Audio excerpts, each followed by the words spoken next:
A decade of civil war, thousands dead, many more homeless, their economies in tatters. For Liberia and Sierra Leone, it's been a harrowing time for both countries. Just a few years ago, Liberia was among the world's least developed countries ravaged by civil war. In 1989, Charles Taylor led a military uprising to overthrow President Samuel Doe. That ushered in a decade of bloodshed. Liberia's civil war turned out to be one of Africa's bloodiest, killing more than 200,000 people. Its economy crashed, and much of its infrastructure was destroyed. In 2005, 2 years after a peace deal, Liberia held its first post-war election, and Ellen Johnson Sirleaf was voted in as Liberia's and Africa's first democratically elected female president.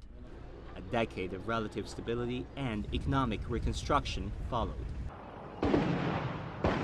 Much like Liberia, its neighbor Sierra Leone also endured military coups and a brutal internal conflict through the 1990s.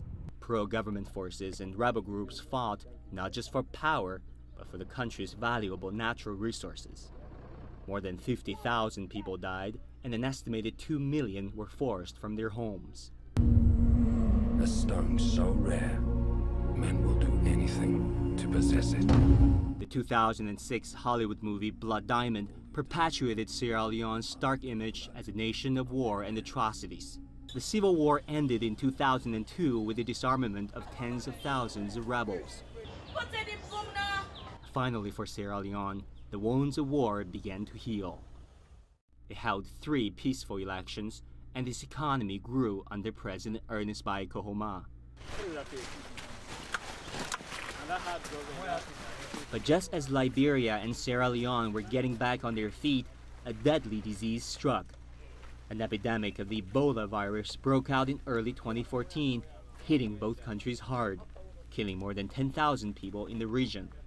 The World Bank says Ebola has cost Sierra Leone's economy $1.4 billion and Liberia's $240 million.